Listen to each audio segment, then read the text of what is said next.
ใหม่สูงค่ะเมื่อได้เป็นวันที่1เดือนธันวาคมที่5ปี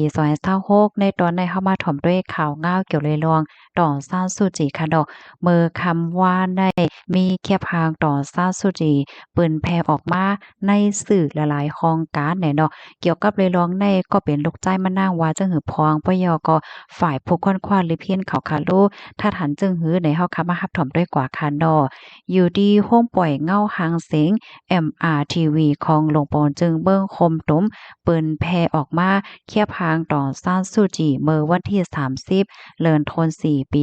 2026นะคะในแคบหางนั้นในก็ได้หันหางต่อซ่านซูจีอายุ80ปีค่ะนั่งอยู่เน้อเผินไม้ต่างไม้เนี่ยค่ะปยก็มีป้า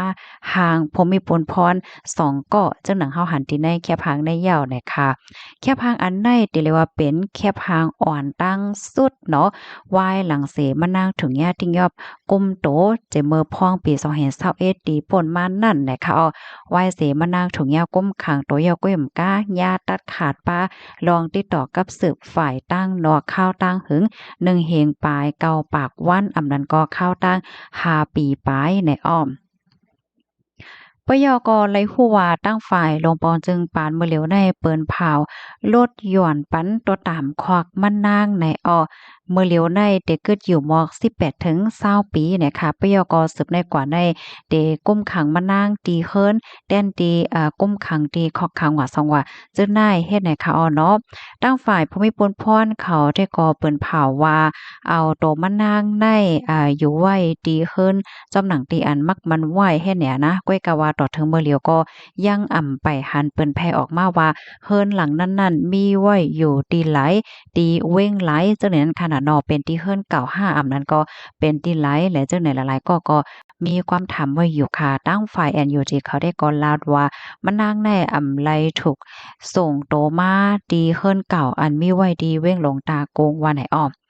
กับในเฮาค่ะมาถ่อมด้วยเสียงกลางใจก็เป็นลูกจ้ายค่ะคิมอาลิสก็เป็นลูกจ้ายก็เรียกของดอนซานซูจีลาตีสื่อข่าวว่าเป็นซำว่ามีข่าวเงาออกมาว่ามีรองค่ายโตดอนซานซูจีในลูกดีคอข้างเสียวก็อยู่ไว้ดีเฮิรนก็แลสังมีรองเปิ้นแพออกมาเคียบหาเจ้าในก็แลสังแหน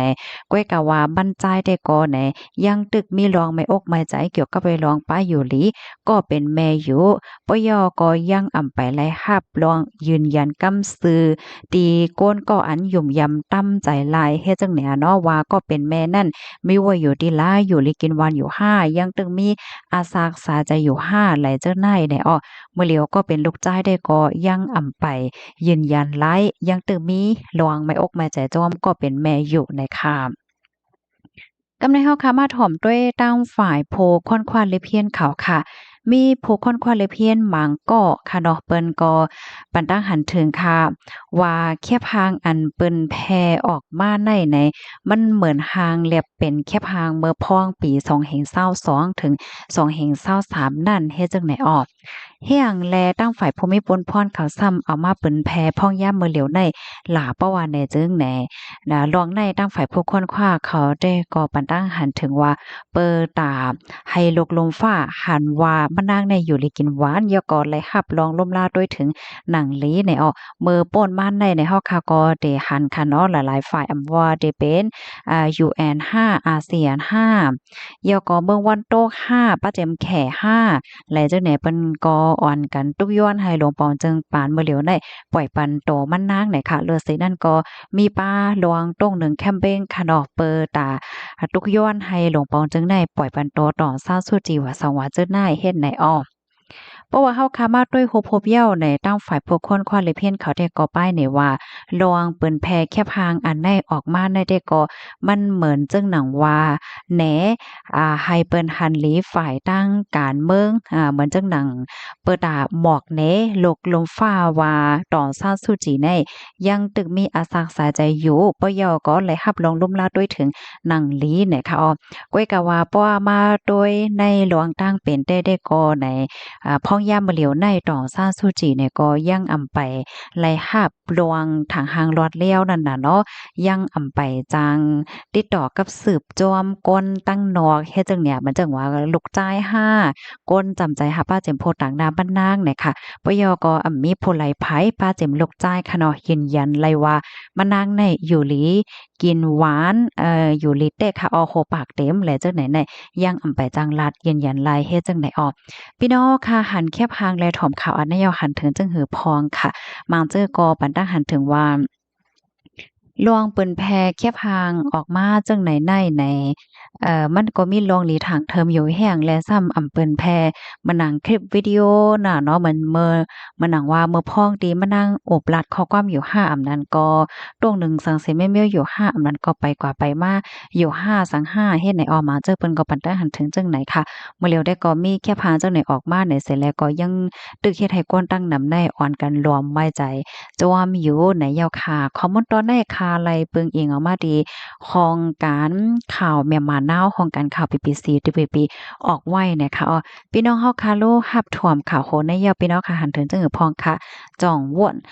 จองยุมว่าเป็นแค่พางอันใหม่อันไทยเมื่อว่าเมื่อซึ้นในอำนั้นก็